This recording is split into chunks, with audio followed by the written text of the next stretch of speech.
Okay, if we're all ready, we'll call the meeting to order. I just wanted to make sure that who's online is Jamie Harrington. Jamie? Yes, I'm here. Perfect. And then Josie, we see you twice.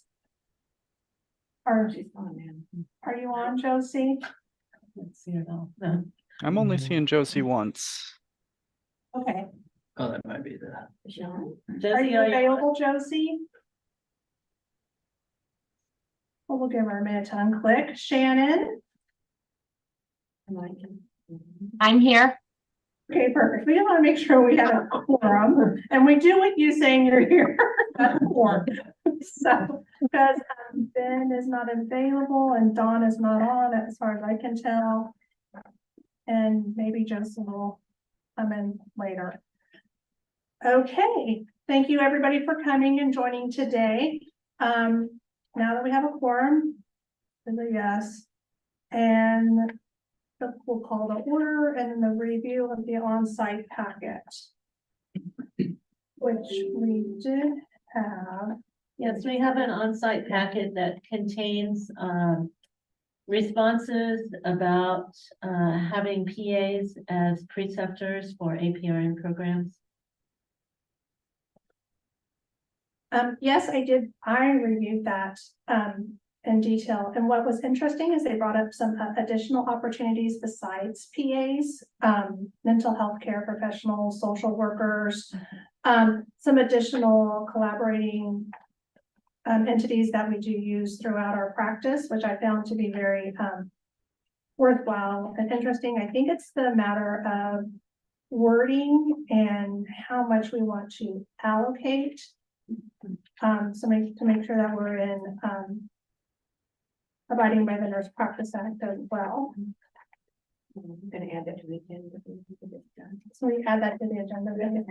I thought it was, or it's already on there. It's already on there. It's down under new business. Okay. Graduate preceptor qualification. Okay. So I go into too much detail. Yeah, okay. Just let me know when that's on track. All right, are there any, we're gonna have an addition to the agenda. We're not adding Jamie. Oh, I'm sorry. Yes, yes.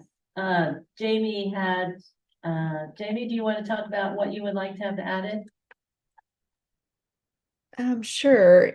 I had just gotten some concerns from some nurse midwives about the continuing education requirements, and that some, like the ones from our board, ACNM, and the testing organization, the accrediting body, AMCB, were not always being accepted. So I don't know if they're not on our list of approved organizations, but I didn't know if we could possibly look at that or discuss that. Yes, we're going to add that to the new business, and that'll be number 6. All right, thank you.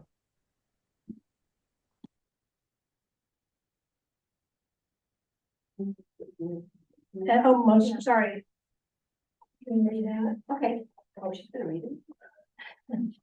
Is there a board or committee member who would like to make the following motion? I move to approve the agenda as amended. I so moved. Okay. Need a second, correct? Yes. Do you have a second? I'll second. Shannon, second. And who was that? Shannon. Yes.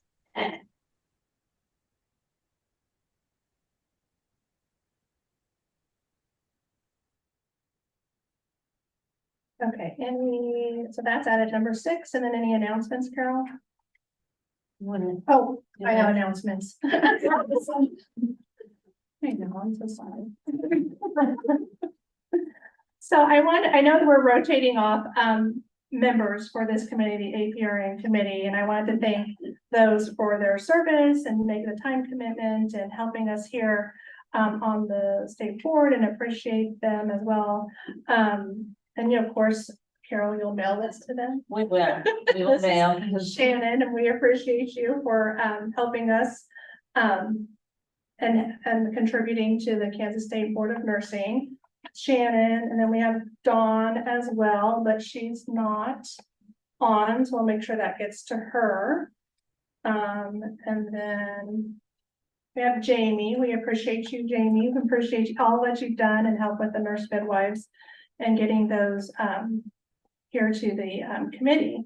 So we'll make sure that gets to you as well. And I don't believe also Ben will also be Benjamin Cochran will be rotating off as well, and his will be sent to him to his home.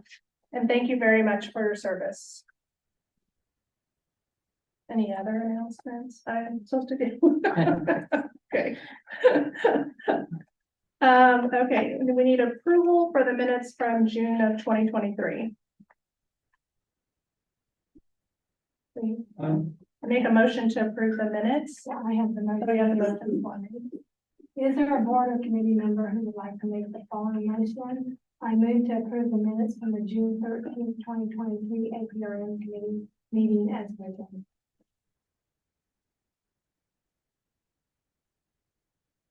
This is Rebecca Sander, board member. I so move.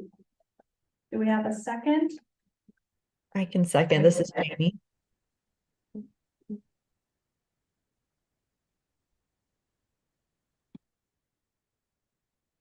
Okay, all those in favor say aye. Aye. Aye. Okay. All right, we have approval of the minutes. And now we'll go on to the unfinished business. Shannon, do you have an update for us for the PMP committee report? Really, we're not working on anything new, just talking about funding to continue the committee and continue to work with K-Trax, and really try and get more people on board with it to utilize it, and just kind of refine so it's easier, more user friendly. So nothing really that applies directly to nurse practitioners or, at this point. Okay, thank you for that. And then any updates on the CNM independent regulations? I don't know of any, but Jamie might. I don't know. if Yeah. Jamie's- Yeah, they haven't met. We haven't met for a long time, actually. Probably maybe March was the last time we met. So Jamie, this is Carol. I'm just kind of curious. Do they just call this every so often? It's not like you meet like quarterly or something like that, or how does that go? I think we're supposed to be meeting quarterly, but that really hasn't been the case. So I know she sent out an invitation, but I don't think we have anything scheduled yet. Okay, thank you.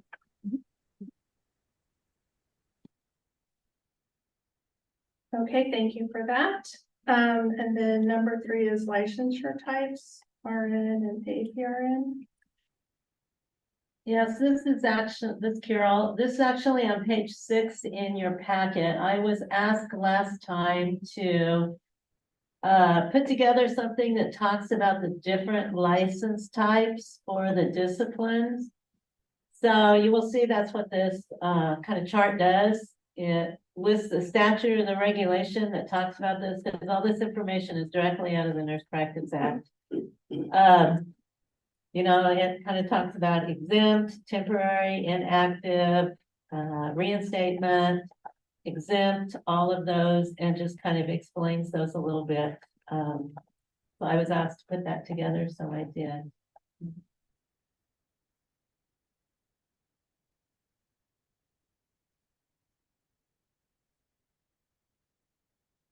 There's some confusion. Well, I have to remember, I'm looking back at the No, like, what did I miss? it kind of came out of the discussion about the healthcare stabilization and the nurse midwives, and because if they have an active license through us, then they go into the healthcare stabilization, even though perhaps they're not doing clinical practice, but they do not want to let their license lapse, which is understandable. So there was some discussion about did we have a license type that would work for them. Well, it's either active or inactive, okay, but you see under inactive, under the APRN on page 7, they may not engage in advanced practice registered nursing in Kansas. Okay, so I mean, they could have an inactive one, but they're not gonna be able to practice as an APRN on that. So they're gonna have an active to do that, which puts them into healthcare stabilization fund. That's right, I remember. Yeah, you remember that conversation? Yeah. I do it. So, This, Jamie, Carol, would it be possible to add on the exempt category, there's only if you're volunteering, would it be possible to add something like retirement or in between jobs or teaching to that category? I'd have to look at the Nurse Practice Act. I don't know if that's in statute or just regulation. Because if it's in statute, it looks like exempt is in statute. That has to be opened up and amended across the street. That's up to the board. Yeah, I know that was one of the biggest concerns I've heard was just if you're retired or you're teaching and you still have to maintain your license, but you're not actively practicing in clinical practice. And then you're still paying, like, for instance, mine is $13,000 a year, which is a lot. So it's mainly talking about retired and teaching, those two categories, right, that you're referring to? Retired, teaching, maybe you're in between jobs, just not actively clinically practicing, I guess. So this, Carol, I guess I just have a question about that, because if you're teaching and you're in a clinical setting with a student and they are performing clinically and you're a clinical instructor, are you not practicing clinically?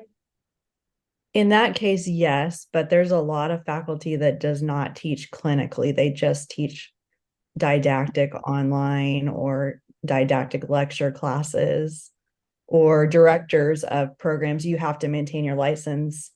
Like in my case, I'm the director of an F&P program, so I have to maintain my nurse practitioner license to oversee that program, even though I'm not doing anything clinically with students.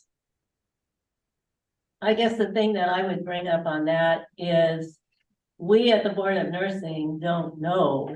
I mean, we would have to take you at your word, and it could change and not be reported back to us, because I mean, we don't know who's doing everything out there. We really don't. And that's just something that I would say that, you know, it's up to the board what they want to do.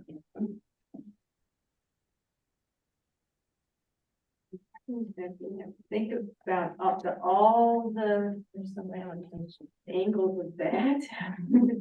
I hear what you're saying. I understand that. It's interesting, and it seems like that's resurrecting. That's something that hadn't been thought of, years ago. That's a good point. What's the volume of people out there? Do you have any feel on who's in that little loop?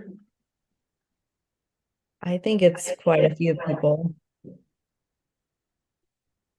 I know with CNMs, CNMs and CRNAs are the ones that have to be in the healthcare stabilization fund. And so that's been an issue for CNMs because there has not been an insurance carrier over the last probably 3 years. And so at that point, you have to go through what's called the availability fund, which is an insurance administered by CAMCO that's set by the legislature as far as cost. So I think if there was competition in the healthcare stabilization fund, it might not be an issue because then rates would be cheaper. But where there's basically a monopoly on malpractice at this point, that's the only option to obtain malpractice.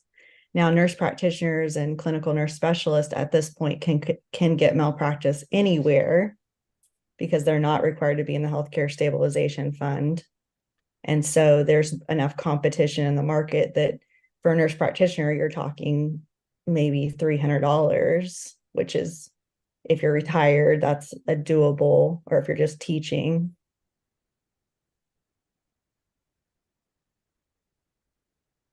Like to do more exploring on that, just get more information myself, like I know it's new. A new discussion, it's a new discussion, I would like to get some more information. Talk to some more. What kind of information would you like? Oh, just to get the, even the nursing, from the nurse, the educating part, because I thought there was a requirement that they have to do clinical practice X number of hours anyway to keep their certification. That was just part of the teaching responsibility and requirements for educators, but you're talking online and theory only. That that's new, I didn't know that they didn't have to stay certified. They don't have to keep that certification active. By doing clinical practice, you have to meet the standard in their fields to have those hours to get renewed for certification, which was required for their teaching. That's Mhm. why I'm just too new to really understand it today to even. Yeah, that's a good point. I mean, we would need to look at every board certifying organization and and see what that is as far as clinical hours or preceptor hours. They have to keep if they want to be certified, which is they're requiring them now. Pretty much everybody I can think of in education or DNP programs is requiring them that they be certified, and that requires practice, X number of practice a week. So I have to kind of discuss with some people about that. The retirees, I hadn't even thought about them, and the other one category was, in between jobs. I don't know about that one, but that's a long-term in between jobs versus a short-term in between jobs, but gosh darn, I don't hear about people in between jobs because you're so in demand, your higher level of practice is in demand today, so I would like to just explore that. I'm curious now that you brought the topic up. One thing I have heard of, though, I mean, it can take 6 months to a year to get credentialed and contracted with insurance companies. And so if you are starting a new practice, I've had this in the past where they won't even bring you on for 6 months because they're working on contracting. And so then, yeah, you are left to pay malpractice for those 6 months. So yeah, I'm just kind of thinking of all scenarios that weren't thought of, I guess, when the original law went into place. Or having a baby, maybe, I guess, would be my other thought, I hear what you're saying. I appreciate that. But I think I would like to just get a little more information just so I understand this new problem that's cropping up. Good point. Because as Carol alluded, it's quite a process to open up statutes, change it. But not to say that it's never going to happen. Need to think about it. I know. It's a process. Yeah, the clinical practice is a good thing because, yeah, I didn't think about that. I know we do the CMEs, but I'm wondering how many hours of clinical practice. I feel like I should know that, but yeah, that's a good research point. It is. I know that they get comp time for doing that. It's a requirement. If they're going to be required to be certified to teach, then they have to have that time opportunity to get those hours on a weekly basis to keep that certification active. So, that's why I didn't know this was an issue. I hadn't even paid attention, but good point.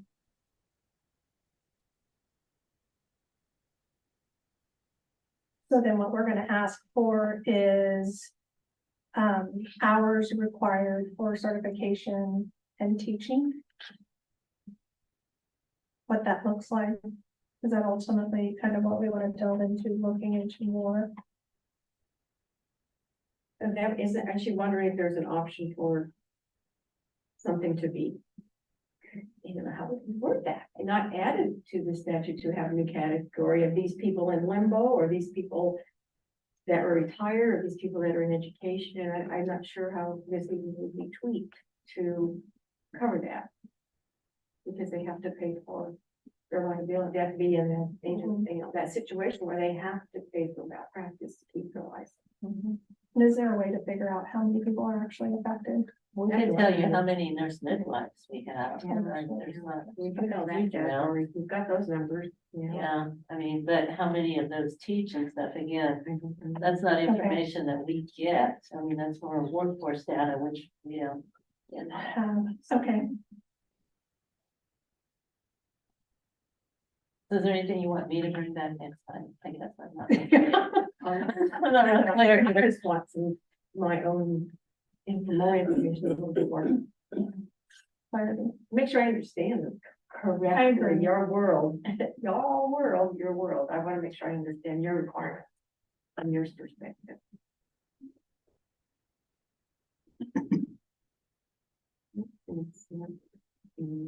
I think you brought up some great points, Rebecca, so Yeah. we'll look into that a little bit more.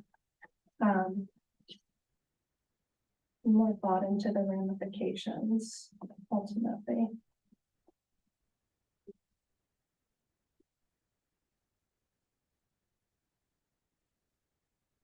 Okay, so, any further discussion? No? Okay, let's go on to the 5-year statute review. Yeah, these statutes, you know, we review them on a 5-year rotation, and these are statutes that you're looking, which is gonna be different than how we're gonna do the reg review, and I'll talk about that in a minute. So there's 3 of them for you to look at, and there's always the question every time we look at this as to why the RNA says temporary authorization to practice instead of licensure like the other ones, and it's never been changed over. I'm thinking maybe if they're lucky enough to get maybe a bill through or something that might clean up some of this language. I'm looking back there at the audience. I don't know. Because I think there's been some talk throughout the years, you know, of getting this changed, but thinking that probably that would be looked at some point, and it could be, the language could be changed over to, instead of authorization to practice, it would be more of a license like the other one. Okay, Yeah, but it's been this way since 2001, probably more than that.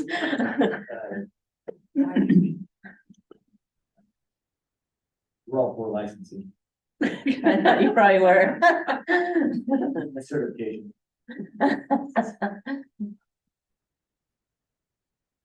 So can I just ask some questions? Okay, and maybe we wait until you come up and Yeah. discuss this, but if you're successful with this bill and stuff, will it change some of this? Does it amend this too? Do you know? That's- It does not.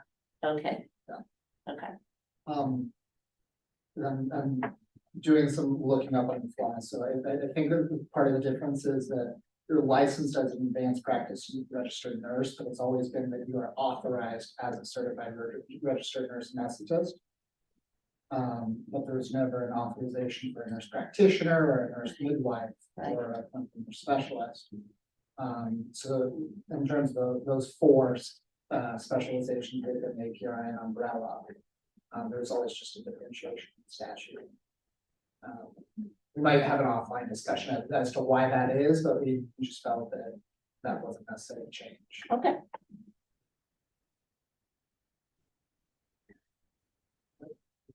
So then you would just be approving these as written, or whatever you want to do. Because there's some opportunity for them to. Yeah, I mean, I think they're gonna talk to you later about that. It makes sense, it makes sense. so we'll just we have a motion. Yeah, go ahead. Okay, is there a board or committee member who would like to make the following motion? I move to approve KSA 65-1153, KSA 65-1154, and KSA 65-1163 as written. I'll make that motion. And then we need a second. Second, Rebecca Sanders. This is Shannon, I'll second. All flattering.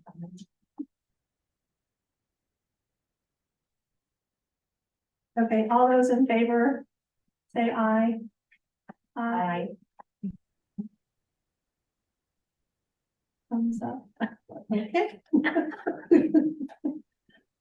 Alrighty, so for those, and then we're on to new regulation review process.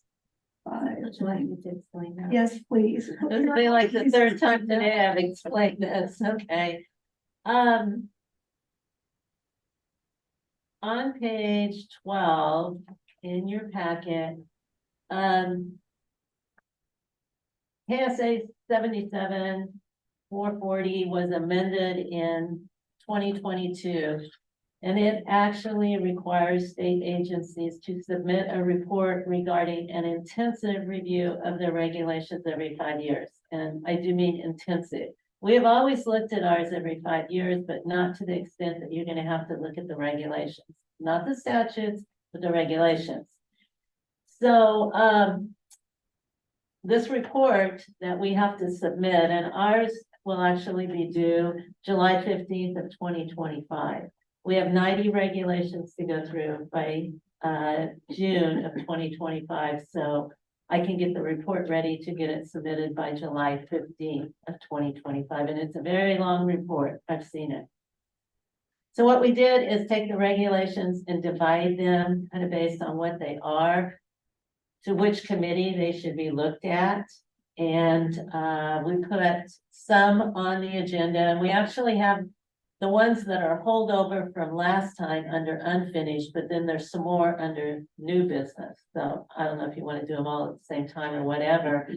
But basically, page 12 just kind of talks about the process, because the staff met and put together what we think is a workable process. It's been used in the 2 committees earlier today and seems to be working fine, I think. There's a regulation review form that's on page 13. And you will see when you look at that, there's 2 parts to this. Part 1, the agency staff will complete that. That's just the history and stuff like that. You know, when was it implemented and all of that. Now, the committee and the board have to answer part 2. So for every regulation, you're going to have to talk about the necessity. You have to answer those 2 questions. Is it necessary for the implementation and administration of state law? And then does the rule and reg should be serve, I think, an identifiable public purpose in support of state law? And then you have to discuss potential for revocation. And I will tell you what, I think what started a lot of this is nationwide. There's a concern that there's over-regulation. And every time I take a regulation over to the Joint Committee on its Administrative Rules and Regs, I hear the very same thing. And every person that's on the list with me hears the very same thing about the fact that we have too many regs and we need to be looking at them and seeing which ones can be revoked. I think that's probably what led to the change in the law that requires the state agencies to do this. So we have this form, and how we've done it in the 2 committees earlier today, which seems to work well, is a committee member, one of you 2 that you're here. We have forms, and as you go through as a committee to look at these, you answer those questions. Okay, like the necessity and potential for revocation and stuff like that. This is something that committee and board members need to make these decisions, not staff. So if you as a committee just kind of decide and answer these questions and whatever text you want it to go with it and write it down on one of those, you give it to us, Jill or I, and then what we will do is we will put it all in the right format and fill everything in, and then we will put it in your December packet for you to see and approve, and then it will go to the board the next day to be approved. We're doing it that way because there's no way we can turn this around to have it ready for the board tomorrow. Does that make sense? Mhm. So we just need a little lead time for us to do our work on the backside. That's how it's been done in the other committees today, and I think they felt like it works pretty good. And I think that's maybe how they did an investigative or something that keep happen, so. So you would just, you would start with, 60-13-112 and just kind of answer the question. And did I hear you right earlier? This committee has how, 20 something for this committee? And I think. Let me pull that up.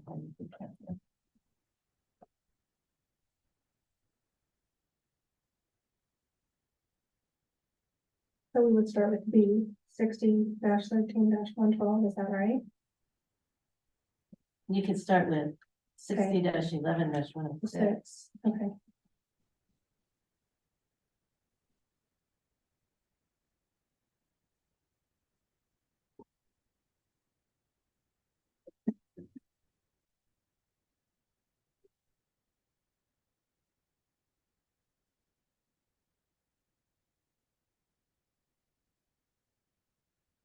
APRN committee has 22, but they have to review And they in have 5 different meetings or something. practices on this committee. We have the CRNA, the APRN. You have the 4 roles of the APRN. It seems, it's like, we want to be sure that we have that representation then. So that their area, that the experts in those roles can really also look at these to see if they're revocable or we can't throw them out. We need to keep them because we have to give rationale for why we're keeping everything. And so we would need everybody here during these meetings.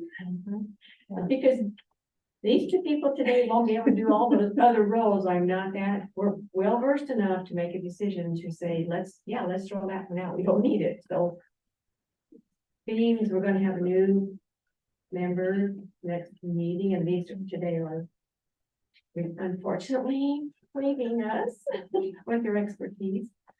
I mean, we can certainly do a couple today. I mean, I agree with that, but we can kind of maybe divide them up and every meeting have X number. It's gonna be real important that you do this work before you come, so Right. that you have a very good idea when you come here, because otherwise this is really gonna slow these meetings down and a bunch of stuff's gonna get tabled every time, because like I just said, this has to be done, short of having special meetings, which are very difficult to do. So it's up to you whether you do any today or whether you just, however you wanna do it. If you don't have everybody. I don't think we're all Do not. we have a CRNA See, that's among my us? concern. Do we have a CRNA among us? I don't know that Oh, Josie. not in the back. Is Josie on? I don't know. I am on. I'm having problems hearing you guys. You're going in and out. For me, are Larry Finley and Brian Fleeman at this meeting? Brian is. Ryan is. Okay, so I'm gonna let Brian answer that for the KAR 60-11-106. On the spot. Well, He's that's never the seen- language. I was gonna say, doesn't have to be a committee member. Well, he can, Oh. I guess, but he's never seen them, so. It is a function, and you were the best people to know about your function. I absolutely appreciate the expertise factor at that table for CRAs. Brian, have you read that language? I'm reading it now. Okay, well, it's the Sure. last paragraph, the last few sentences are iffy, and that relates to, I think it's SB 112.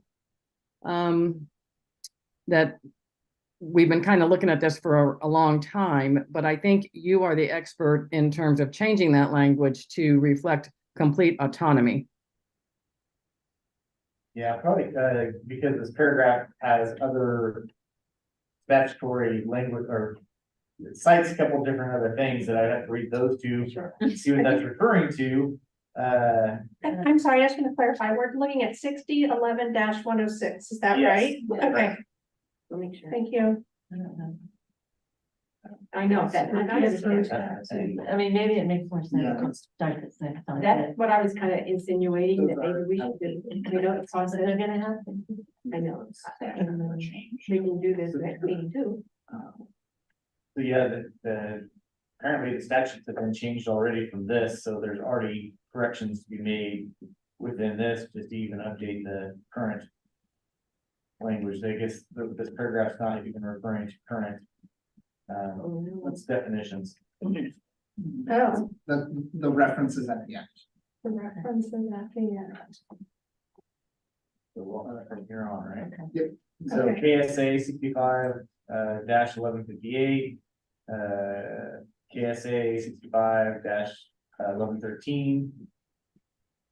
And 65 1130. As amended by law 2011, chapter 14, section 39. We'd have to go through those and kind of make sure those got updated to the current language. Current statutes. Well, let's start off with these today. Yeah. Okay, so then, Wow. Timing's not good for CRNAs right now to have to go through these and decide what's pertinent, That's what's true. not. Maybe we could put them to the end of the timeline-ish and let the work that's gonna be done help us a little bit. We can look at them and kind of do some pre-work with anticipation that our bill will actually pass. And, you know, we should know it has to be done by July, correct? 2025, July twenty. Oh, so yeah, Okay, we have we have time. plenty of time then. Yeah. Yes. We'll give it to you a year in advance, Carol. Thank you, I appreciate that. Yep, I appreciate that. You know you like to have some time to do some things. Maybe more I than a do. year or two. But if we want to keep regulation, then we have to describe how revocation would affect cancel. So we have to tell them why we're keeping it. You know, the guys across the street, the people across the street, we have to tell them why we are keeping it. And then the other one is, what was that one where you had, there were two of them we have to justify in something in writing. oh yeah, I saw 400. We don't know, it's the answer. If the rule and regulation is not active, it's not an active use, and revocation will require change and the other. They're all active use though. So it's only number one, we explain why we did not revocate it. We have to explain why we did not revocate it. If we, Yeah, number one, how It's the only one. revocation would affect Okay. Kansas, Okay. unless you're planning to revoke any of them. Okay. so anything we want to keep, we have to explain to them why. Why we're not To throwing justify it. To justify it. These primarily just follow the statute, correct? They're not statute. They're not statute, they're all regs. They're all regs. I know, but they primarily follow what's in the statute. I mean, they're almost copied word for word, right? But yeah, it's basically regulations based on the laws stating what we can do. So it's basically a regulation reiterating statutory language, my understanding of this. Yeah, usually in language that's a little bit easier to understand. Yeah. Maybe would be the way to It put can be it. changed, you know, we can tweak it. It's easier, a regulation than we can a statute, we can't. We'd be happy to work with Josie and get this worked on from the CMA. How many are there for CRNAs only, do you know? I know you probably weren't prepared for this, I'm just kind of curious what the work, how many are related to the CRNA? Hopefully just this one. No, probably not. I can go through this and You would- maybe send you an email. Okay. Yeah, That'd be okay. Okay, and then in doing that, can we also break up the other specialties? Because I've not been a CNS. Okay, so or midwife, I mean. would you just like me for December to break these down into the different roles? Okay, yes, And then you all can decide what you want to do from there. Is that what you want? Because I know. if they want to work on the RNAs, knowing that, you know, if their bill goes through, Right. then there will definitely be some changes. Hopefully it will. Yeah. I can do that. I can break all these down by role if you want me to and bring them back in December. And then I agree. I think it would be very helpful to have representation from that role when it's discussed. I don't object to helping, but I am not the expert in these roles, and I'm not comfortable messing with your roles if I'm not you, so. I even think that's a good idea.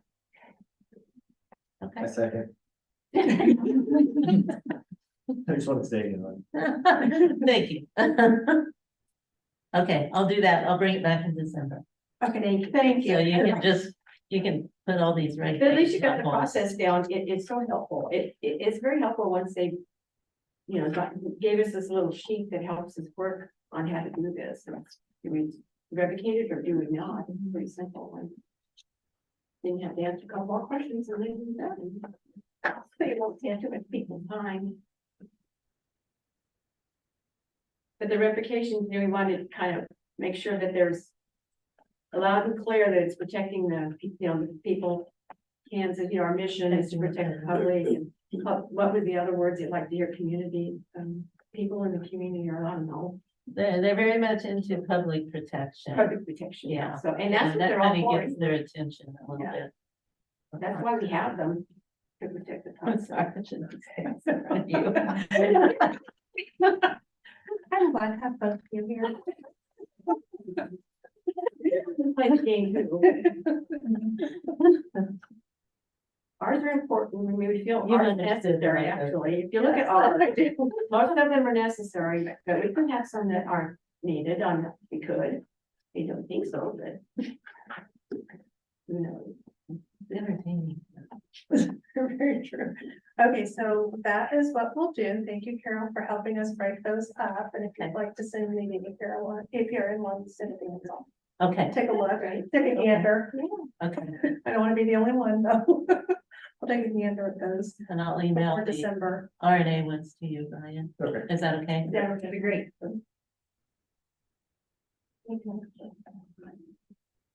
I'll give them to Larry since he wasn't here. There you go.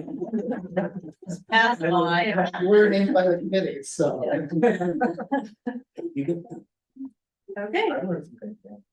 we have our work cut out for us in December. Well, not if you do your homework. Come back here. Yeah, Okay, new business. Yep. So we'd like to hear from Kiana, SB 112 discussion. yeah, you can come up here if you want to. So that little owl turns around and follows you. This little thing. Yes, it turns around and follows you. Oh, gosh, that's kind of creepy. It works though. It should be there right there. Whichever.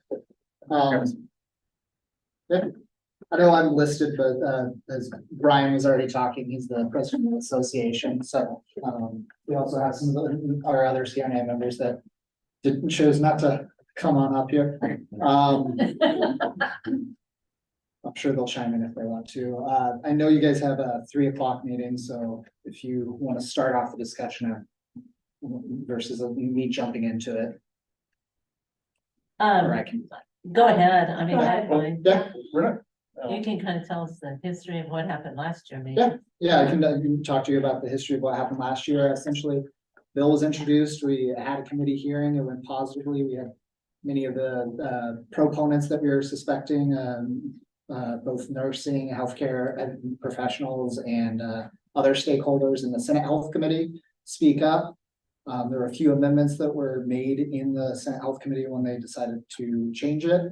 The first amendment I'll talk about was on the very first page. It's a very brief bill, barely over 1 page. It was talking about prohibiting the surgical implantation of medication reservoirs for drug delivery devices.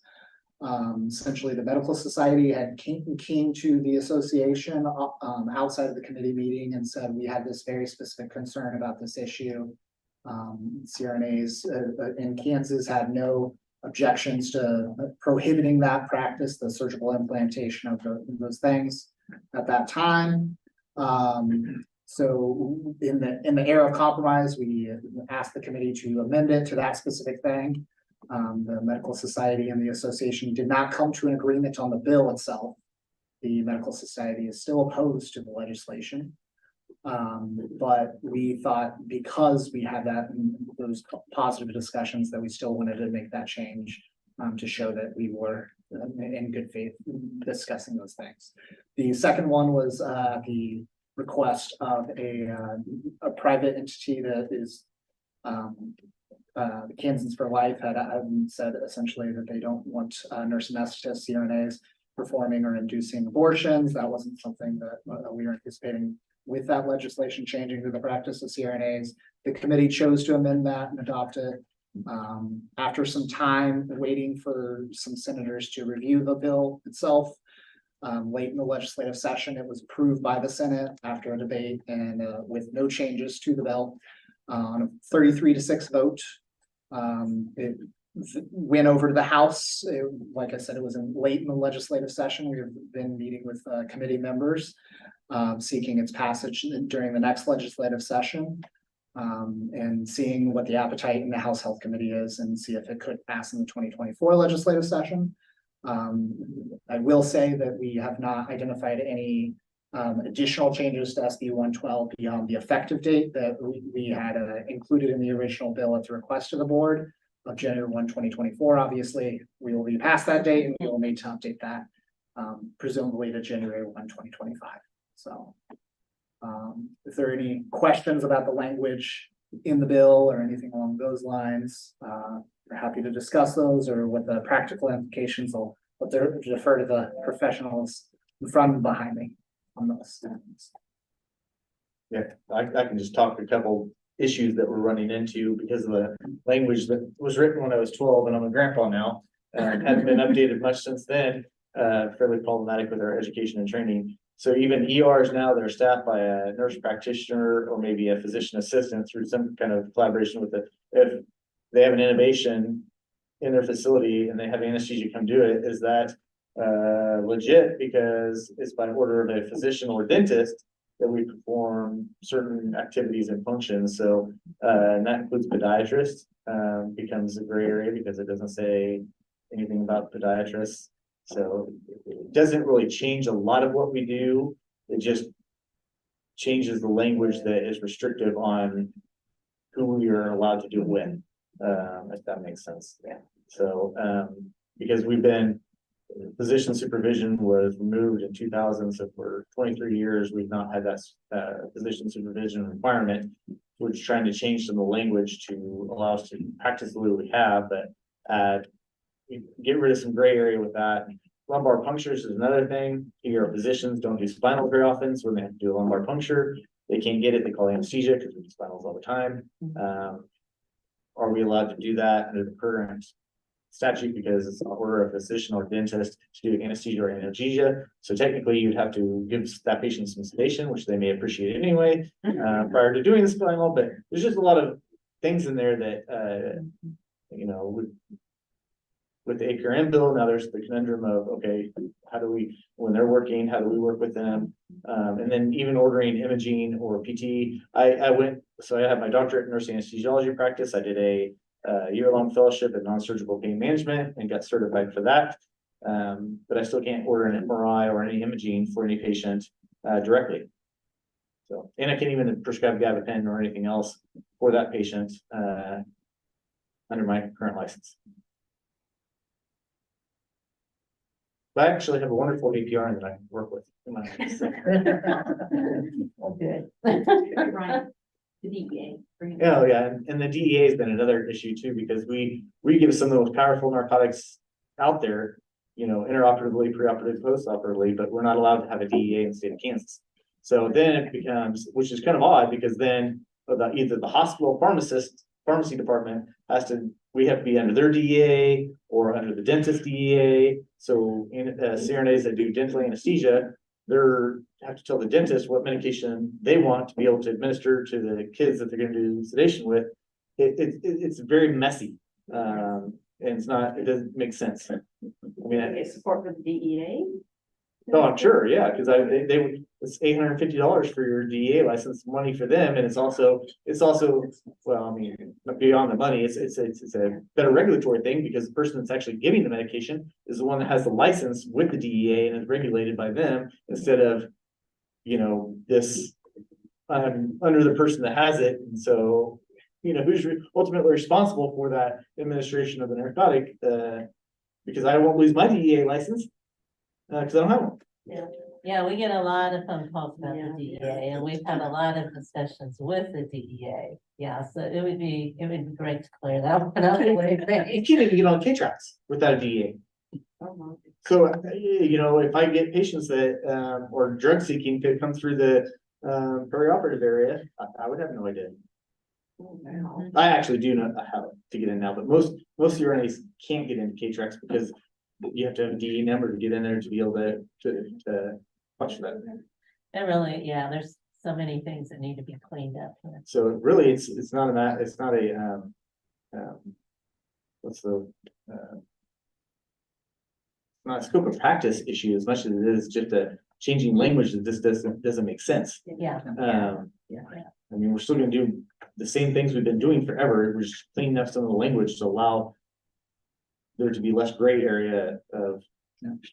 This statute as it currently exists is, and what we're seeking to change, a lot of it's being stricken. And it's essentially opening it up to allow them to do their full education qualifications, not putting that restriction on physician or dentist. So they can now work with a nurse practitioner or physician assistant. We're trying to do what you're asking us to do across the street with all these regulations. Get rid of the stuff that's not necessary, and we keep the necessary stuff that actually mirrors what we actually do in practice and what we're trained and educated to do, so. It's time. Do you anticipate you're gonna meet some of the same opposition that you met last time, Yeah, probably? I would assume that the same people that spoke up may be opposed again. We're very confident based on the 33-6 Senate vote. That's great. That's very strong. I think the 22 in 2022, the House Bill 2279 passed with a 30-7 vote in the Senate. So just looking at that same chamber, we picked up some people and lost a no vote. So seeing lots of positives and all of our conversations with them. I think legislators are getting better educated on what we do too, because I think for a long time, they really didn't understand any advanced practice, nursing. That's very true. So they really don't, so, the APRN bill going through and us finding stuff over the last few years, I think has given us great opportunity to educate them on what we do and what we provide, for the community and for the patients of Kansas, because, Kansas would be in a lot of trouble without us. Oh, yeah. Can I just ask a question? Sure. So what is it that you need from the board, the agency, or whatever? I mean, Making sure that we're in lockstep and on the same page. Okay, forward. okay. Yeah. Just keep the communication and make sure that, Yeah, there's no issues or concerns that aren't addressed well ahead of time in case, some member of Congress brings up something and, what's your board of nursing think about this, or, oh, we haven't talked to them yet, or something like that, Yeah. that would probably look pretty Really? bad. I wouldn't wonder, okay. So, Trying to avoid that. Yeah. That sounds cool. Mhm. Very good. Yeah, I thought the hearing in the Senate Health Committee went well. Yeah. I did. And I would also stress the rural implications. Yep. Have- yeah, and we've done that with Kansas Hospital Association especially, so. I feel like those are coming up in our conversations with Yes. people with those interests and even outside of that, so it's all part of it. 80% of the geographical area of Kansas is CRNA only, for anesthesia or obstetric anesthesia services or emergency airway, management, all of that. So it's, That's what they need to understand. Yeah. Here it is. that's Well, thank you for keeping us updated, greatly appreciated. always available by email for any other questions too, or by phone. I have a phone surgically attached to my hip, so. appreciate that, and, Thank you. thank you for coming, thank you Alright. for getting us updated, we appreciate you. that, thank you. Keep in communication. Absolutely. All right. Thank you. Okay, so we'll have time for number 2. Report on the APRN programs approved for licensure. That's quick and fast. That's on page 16. And they all meet the requirements. So We have the motion. we don't do a motion. Oh, we don't, We Just just, to show that, yeah. so it's in the done, minutes, okay. okay. That's short and sweet. Okay, 257. 257. I don't have a clock anymore. Okay, what do you think, Carol? Probably because the other one starts at 3. So do you Okay, just want the rest of this tabled? okay, so we've run out of time, so unfortunately we'll have to table 3, 4, 5, and 6. And 6 is the added. Okay.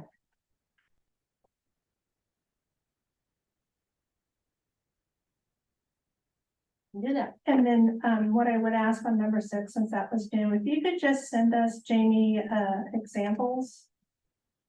Or would she be able to comment since she won't necessarily be on the committee? Yeah, I mean, she can send us information. The thing is, the statute 65-11-19 says that those national organizations have to be listed in the rules and regs. This is the rules and reg that we just implemented 2 months ago. And we did list a lot of the national ones in there. And, you know, this was talked about in, I think, this committee and CNE.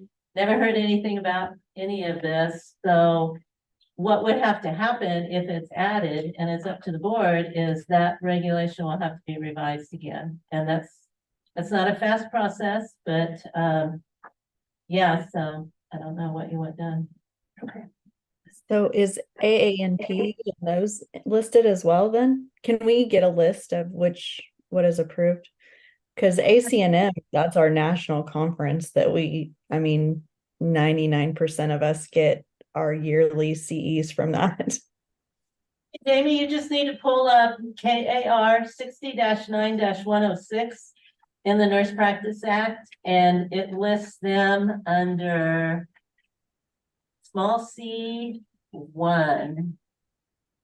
It lists them there. So that will tell you. And just remember, even though they're not listed there, they can do an IOA and it's probably not going to be denied because I'm the one that does the IOAs. I mean, That's gonna be my next question. Yeah, What's the I mean, other option? they can just submit an IOA. I mean, doesn't mean that they can't get CNE. It's just, yeah, they have to do an IOA.